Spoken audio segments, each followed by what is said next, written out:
Masters నమస్కారం.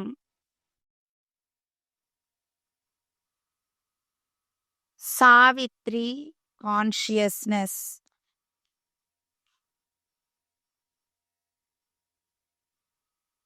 Aravinda consciousness.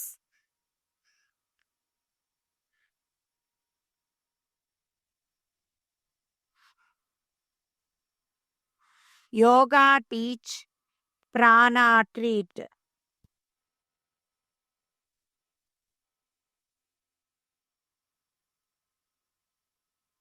Ring in, పూర్ణ ప్రాణ, supply adjustment.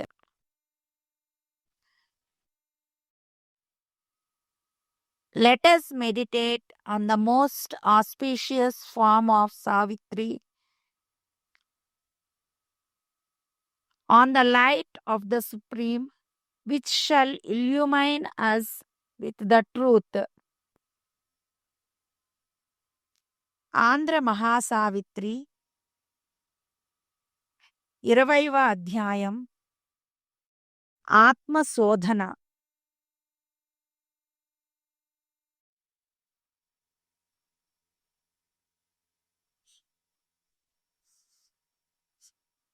మనస్సు ఒక్క క్షణం ప్రశాంతంగా ఉండదు.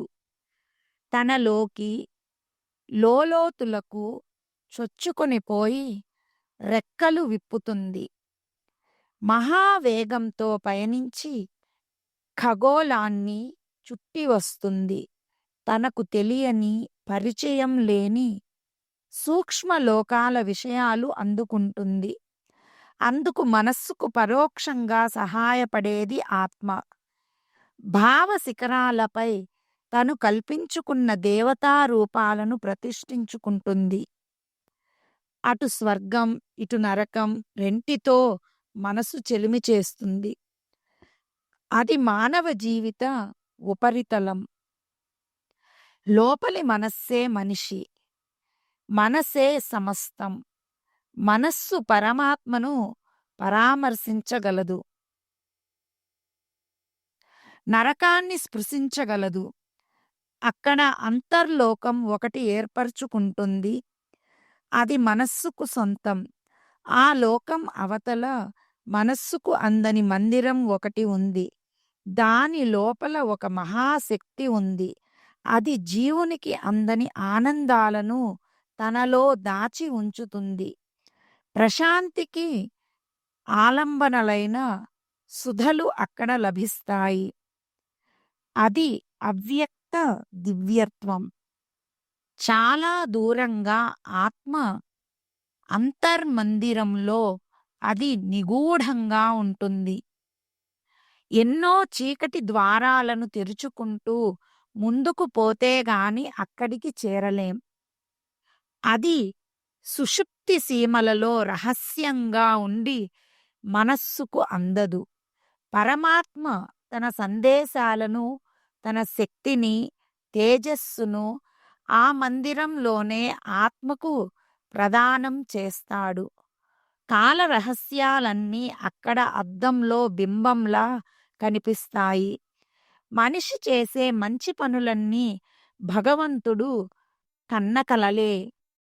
సృష్టిలోని వైరుధ్యాలన్నీ అక్కడ కనిపిస్తాయి. ప్రకృతికి అది ఒక సంక్షిప్త రూపం. అతి నిగూఢ మహాశక్తికి అది అక్షర రూపం. మనిషి ద్వారా వ్యక్తమయ్యేదంతా ప్రకృతిలో అవ్యక్తంగా ఉన్నదే. ప్రకృతి ప్రతిబింబాలుగా చీకటి వెలుగులు మనిషి మనస్సులో చొరబడతాయి. మానవ మనోమందిరంలో దేవతలకు మాత్రమే ప్రవేశం పరిమితం కాదు. అతీంద్రియ శక్తులు, అగోచర శక్తులు అనేకం అందులో ప్రవేశిస్తాయి. అందులోని చీకటి గదుల్లో కొన్ని క్షుద్రశక్తులు కొలువుతీరి ఉంటాయి. మనిషి తనలోని దివ్యశక్తుల్ని గుర్తించలేక అత్యాశతో ప్రమాదకరమైన నీచ క్షుద్రశక్తుల్ని ఆహ్వానిస్తాడు. అవి తనను రక్షిస్తాయని, తనకు మహత్తులు ప్రసాదిస్తాయని నమ్మకం. చీకటి గుహల్లో పాశవిక శక్తులు నిద్రిస్తుంటాయి. తనే వాటిని నిద్రలేపుతాడు. అవి మనిషిపైనే తిరుగుబడతాయి, లోబరుచుకుంటాయి. అవి మేల్కొనగానే అధోలోకాల తలుపులు బ్రద్దలు కొట్టి బయటపడతాయి. వాటిని అదుపు చేయడం మనస్సు వల్ల కాని పని. అప్పుడే మనిషి రాక్షసుడవుతాడు. అణగిమణగి ఉండవలసిన క్షుద్రశక్తులు అతని మనస్సును, జీవితాన్ని, క్రియల్ని శాసించ మొదలు పెడతాయి. మనిషి జీవితం నరకప్రాయమవుతుంది. అన్ని రంగాలలో ప్రతికూలత ఎదురవుతుంది. తలుపులు మూసినా దుర్గంధం వలె దుష్టశక్తులు లోపలకు జొరబడతాయి. అందంగా ఉన్న మందిరాంతర్భాగాలను, కుడ్యాలను వికృతపరచి వివర్ణం చేస్తాయి. పాపపు మరకల్ని, మృత్యుచారికలను పులిమిపోతాయి. కలుషితమైన ఆలోచనలు కలిగి మనిషి దుర్గుణాలకు, దుర్వ్యసనాలకు లోనవుతాడు. మనిషికి వికృత రూపం ఏర్పడి రాక్షస గుణాలు అలవడతాయి. అంతవరకు స్థిరంగా ఉన్న దివ్య భావనలు, పవిత్ర రూపాలు తప్పుకొని ఎప్పుడో గాని జీవితంలోకి తొంగి చూడవు. సత్కార్యాచరణ సమయంలో అతిథులుగా వచ్చి కొంతసేపు ఉండిపోతాయి. అతని తప్పిదాలను క్షమించవు, జాలిపడతాయి. ఆ తర్వాత దివ్యశక్తుల ప్రభావం అతనిపైన ఉండదు. క్షుద్రశక్తులు రాత్రనక పగలనక మనిషిని ఆవహించి ఉంటాయి. ఉన్న కాస్త వెలుగును మృంగి జీవితాన్ని చీకటిమయం చేస్తాయి, కల్లోలం సృష్టిస్తాయి. అందిన మేరకు మనిషి స్వభావాన్ని తమ స్వంతం చేసుకుంటాయి. అది కూడా ప్రకృతిలో ఒక భాగం అనే భ్రమ కల్పిస్తూ మనస్సును దోచి, ఆలోచనల్ని చెరచి, కేకలతో అరుపులతో నరకం సృష్టించి మనశ్శాంతి లేకుండా చేస్తాయి. క్షుద్ర శక్తుల్ని ఆహ్వానించి మనస్సులో ప్రతిష్ఠిస్తాయి. సుఖభోగాల పట్ల, పాపకార్యాల పట్ల అనురక్తి కలిగించి జీవితాన్ని కూకటి వేళ్లతో కబలిస్తాయి. ఆ రాక్షస వాంఛలు తీర్చలేక జీవుడు నిస్సహాయుడు అవుతాడు. ఆ రాక్షస వాంఛలు తీర్చలేక జీవుడు నిస్సహాయుడవుతాడు. క్షుద్ర శక్తులు ఆవహించి ఉన్నంతకాలం దేవతలు వచ్చి ఆదుకోరు, దైవశక్తి పనిచేయదు.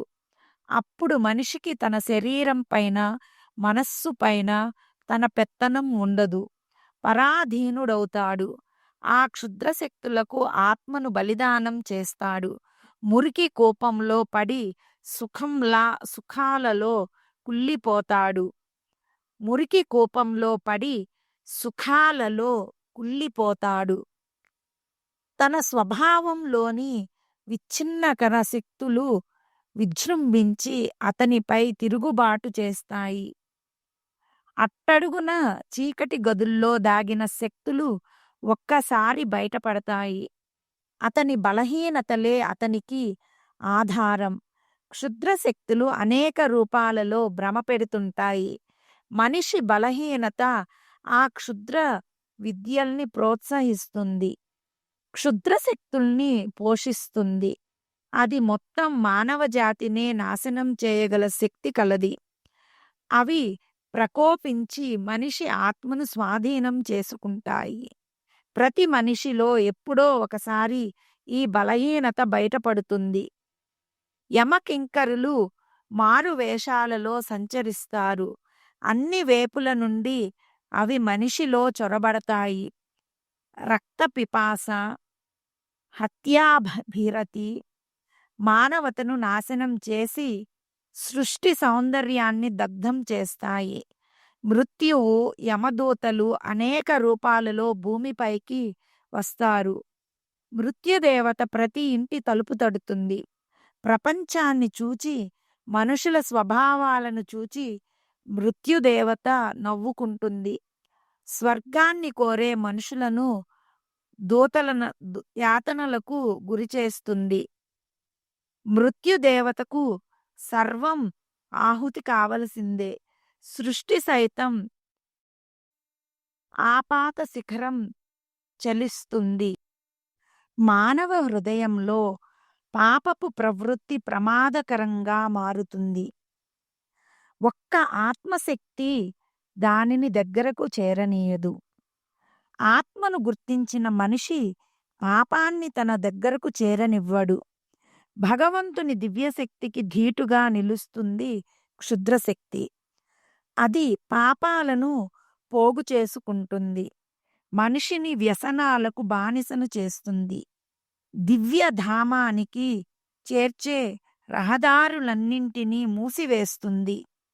తానే దివ్యం అన్న భ్రమను కలిగిస్తుంది. తానే దివ్య రూపాలను ధరిస్తుంది. తనే భగవాన్ ముసుగు వేసుకొని మోసగిస్తుంది. తానే సృష్టికి కర్తనని, పోషకుడినని, లయకారకుడినని చెప్పి మనిషిని మోసం చేసి మానవత్వాన్ని మంట కలుపుతుంది. లోకాన్ని ఉద్ధరించగల శక్తి ఒక్కటే. అదే దివ్యశక్తి, పరాశక్తి. అదే దివ్య పరాశక్తి. మనిషిని భగవంతుడు సదా గమనిస్తూనే ఉంటాడు. ఒక మహావృక్షం మొత్తం చిన్న బీజంలోనే నిక్షిప్తమైనట్లు సృష్టి మొత్తం మనిషిలో నిక్షిప్తమై ఉంది. మనిషికి గతం ఉంది. అదే భవిష్యత్తుకు బాటలు వేస్తుంది. వర్తమానంలో చేసే సత్కర్మలు, దుష్కర్మలు భవిష్యత్తుకు రూపాన్నిస్తాయి. జీవన మందిరంలో దేవతలు అదృశ్యంగా ఉంటారు. రాక్షస శక్తులు మనస్సును స్వాధీనపరచుకుంటాయి. తమ ఆశయాన్ని అతని ఆశలతో జతపరచి రూపాలుగా మలుస్తాయి. ఆ రూపచిత్రాలు ఆధారంగా మనిషి మేధ తన లోకాన్ని విస్మరించుకుంటుంది. మనస్సు తన చుట్టూ తనదైన ప్రపంచాన్ని ఏర్పరచుకుంటుంది. అన్నీ ఎక్కడో ఉన్నవే అతనిలో పునర్నిర్మిస్తాయి, అతనిలో పునర్జన్మనిస్తాయి. రూపాలు ధరించిన వాటినే ఆత్మ గుర్తిస్తుంది. అనంతంగా సాగే సృష్టిలో మన మానసిక ప్రపంచం అణుమాత్రం. క్షుద్రశక్తులు ఆశించేది వేరు. అవి బహుళ ప్రయోజనాలు కావు. విశ్వ వికాసంతో వాటికి పని లేదు. పరిణామం, ప్రగతి వాటికి అవసరం లేదు. క్షుద్రశక్తుల పథకాలు మనిషి మేధకు అందవు. వాటి లక్ష్యం మనిషి అంచనా వేయలేడు. పరమాత్మ సంకల్పం సుదూరాన కనిపిస్తుంది. మనిషి జీవితం మలుపులు తిరిగినప్పుడే మంచి అవకాశం ఏర్పడుతుంది.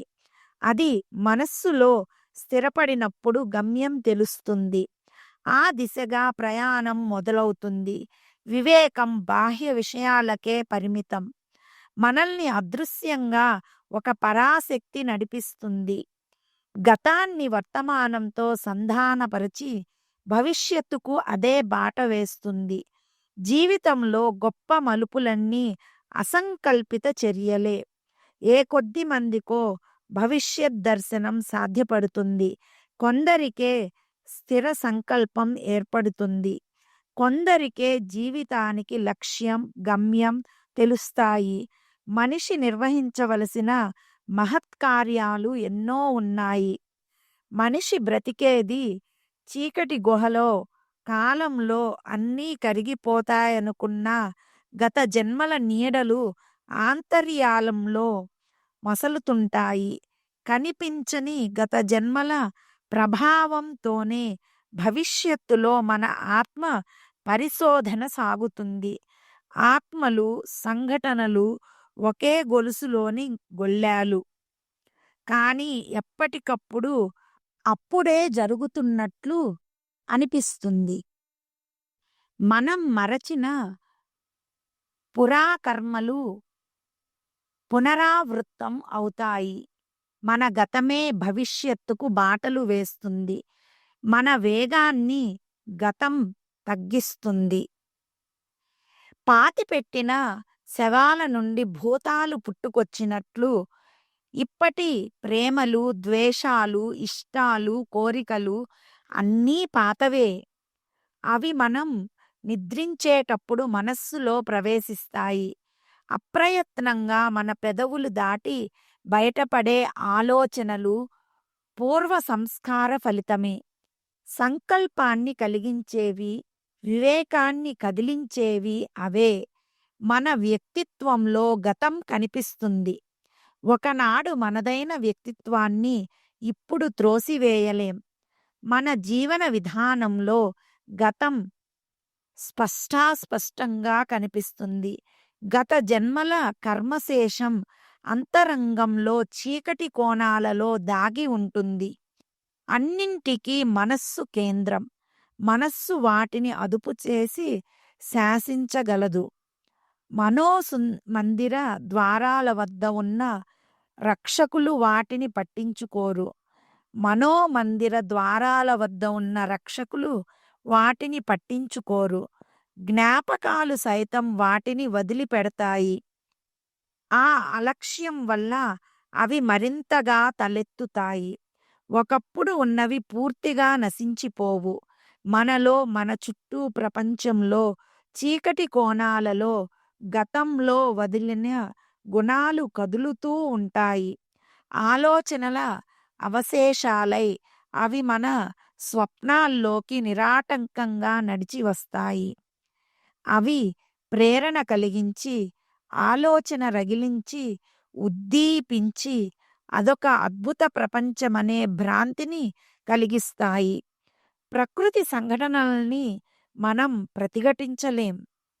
పూర్వజన్మలలో మిగిలిపోయిన పాపాలు బీజాలై ఈ జన్మలో మొలకెత్తుతాయి.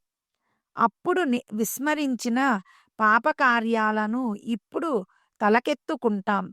గత జన్మ పాపాలన్నీ ఈ జన్మలో ఆత్మను పట్టుకుంటాయి. గత జన్మ శేషమే ఈ ప్రస్తుత జన్మ. పుణ్యం పొడిగింపు. చీకటి నుండి అజ్ఞానంలో జన్మించిన మనం మనోకాంతిలో జీవిస్తూ ప్రపంచాన్ని జయించాలని కలలు కంటుంటాం. సృష్టి రహస్యం ఎన్నటికీ మన మేధకు అందదు. మన మనస్సు ఒక పొరగా ఉంటుంది. అది పరమాత్మ వెలుగులోనే కనిపిస్తుంది. మన చుట్టూ పరచుకున్నది దట్టమైన అజ్ఞానం. ఈ అజ్ఞానానికి మన మేధ వెలుగు చూపిస్తుంది. మన లోపల అజ్ఞానం గాఢంగా నిద్రపోతుంది. ఇది తొలి ఆత్మ పరిశీలన. అజ్ఞానం నుండి జ్ఞానం దిశగా ప్రయాణంలో అది తొలి మజిలీ. ఇదే మన ప్రపంచం కాదు. ఇదే జీవితమూ కాదు. మహత్తరమైన ఆత్మజ్ఞానం మన కొరకు సిద్ధంగా ఉంది. సత్యమైన చైతన్య సీమలకు చేర్చే వెలుగు బాట వేరుగా ఉంది. ఆలోచించే వారికి దూరంగా అందని శిఖరాన కనిపిస్తుంది. దానిది అతీంద్రియ తేజస్సు. ఆ తేజస్సు తానుగా శిఖరం నుండి దిగి రావాలి. మన జీవితాలు పునీతం కావాలి. ఈ లోకాన్ని సృష్టించింది సత్యం, అంధ ప్రకృతి కాదు. ఇక్కడ మనం చేరవలసిన శిఖరాలు కనిపించవు. అవి ప్రజ్ఞా శిఖరాలు. మనం ఆశించే దివ్యత్వం పరమాత్మ సన్నిధిలో ఉంటుంది. మనకు కనిపించే వెలుగులు అక్కడివే. శాశ్వతత్వం అక్కడిది. మన అసలు నివాసాలు అక్కడే ఉన్నాయి. అది జరామరణాలకు అతీతమైన స్థితి. మనిషి కర్మను, మృత్యువును అధిగమించి గలిగేది ఆ స్థితిలోనే. అదే ఆనందం, అమరత్వం, శాశ్వతత్వం. ఆ పైన బ్రహ్మత్వం. మనలో నిగూఢంగా అనేక శక్తులు, మహత్తులు ఉన్నాయి.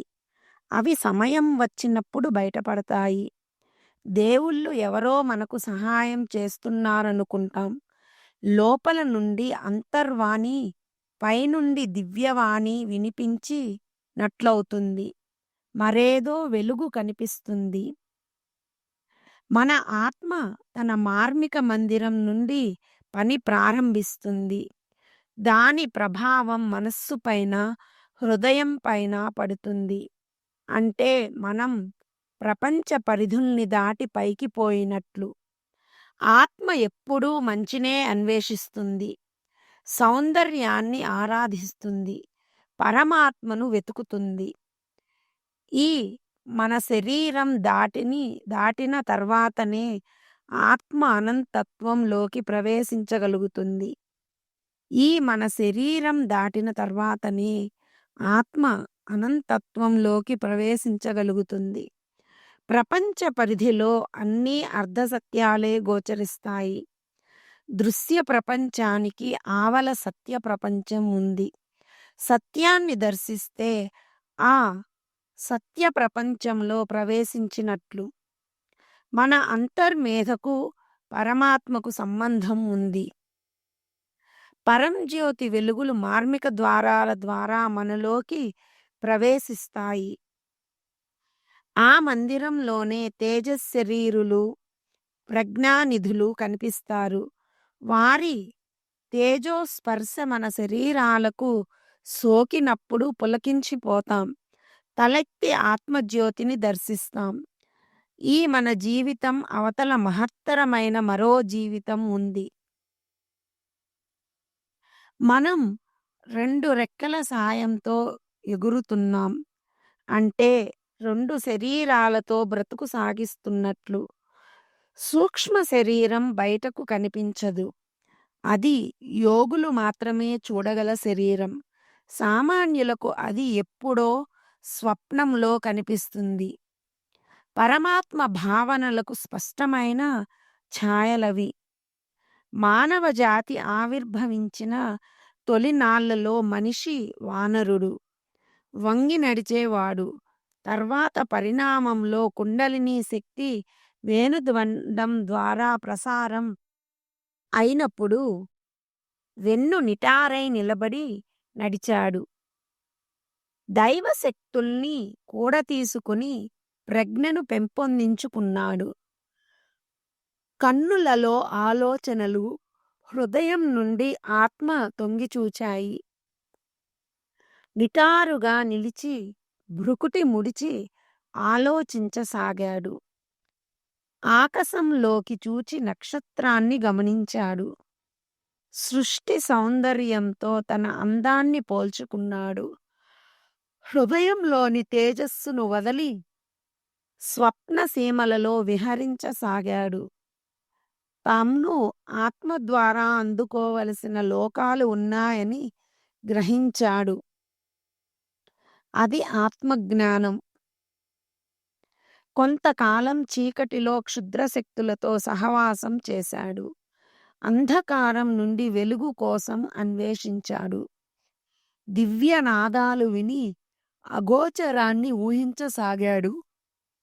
భవిష్యత్తులోకి తొంగిచూచి పరం ఉంటుందని భావించాడు. అధిభౌతిక శక్తుల్ని ఆసరా చేసుకున్నాడు. అసంభవాలను వెదకటమే పరిశోధన అయింది. పరబ్రహ్మాంశను ఎప్పుడో గమనించి దాని ఆధారంగా విశ్వశక్తుల్ని అంచనా వేయసాగాడు. పరబ్రహ్మాంశను ఎప్పుడో గమనించి దాని ఆధారంగా విశ్వశక్తుల్ని అంచనా వేయసాగాడు. అది మనస్సుతో చేసే పని. మనస్సు వదలి చేస్తే అది అన్వేషణ. భౌతిక శరీరం ఆధారంగా పరమాత్మ కోసం పరుగులు తీయడం మనిషి చేస్తున్న పని. కనిపించని స్వర్గాల్ని కలగంటాడు. తన మనస్సు చూపే దృశ్యాలనే పరలోకాలని భావించి అనంత విశ్వాన్ని తన మనోపరిధిలోకి తెచ్చుకుని తృప్తి పడతాడు.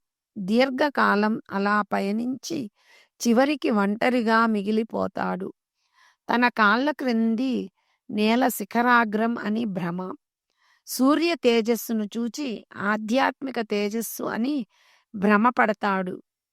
సంకల్ప మాత్రం చేత ప్రాపంచికతను దాటిపోగలగాలి. ఆత్మ సామ్రాజ్యంలో పునర్జన్మ ఎత్తితే తప్ప భౌతిక బంధాల నుండి విముక్తి లభించదు. స్వచ్ఛంగా స్వతంత్రంగా ఆత్మలో జీవించగలగాలి. తన మూలాధారం నుండి బయలుదేరాలి. సావిత్రి తనలోని గుప్త జ్ఞానంతో ఈ పనులు చేసింది. మానవ శరీరంలో జగన్మాత అంశ ప్రవేశించినట్లు ఇప్పుడు తనలో పరమాత్మ శక్తి ప్రవేశించింది. దేవతలు చేయవలసిన పనికి తాను సిద్ధపడ్డది. అందుకు తాను కేంద్ర బిందువు. ఆమె ఆత్మ సంకల్పించిన మహత్కార్యం మనిషిలో పరమాత్మ అంశను భద్రంగా నిలపడం, అంధకారంలో ఉన్న విశ్వానికి వెలుగు ప్రసాదించడం, లేదా మరొక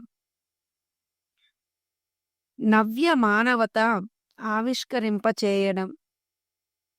భూమి పరిణామం చెంది స్వర్గంతో సమం కావాలి, లేదా స్వర్గమే ఈ ప్రాపంచక స్థితికి దిగిరావాలి.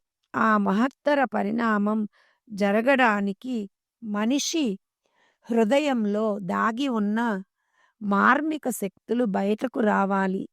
మాయ తెరను శాశ్వతంగా తొలగించాలి. మానవ ప్రవృత్తి దివ్య ప్రవృత్తిగా మారాలి. మనిషి స్వభావం నిష్కల్మషం కావాలి. ఆలోచనల్ని జీవితాన్ని మంచితనం ప్రభావితం చేయాలి.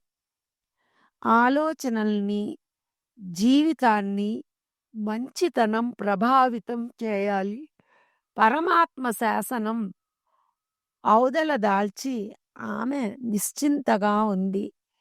కాలం, జీవితం, మృత్యువు మూడు వస్తూ పోతూ ఉంటాయి,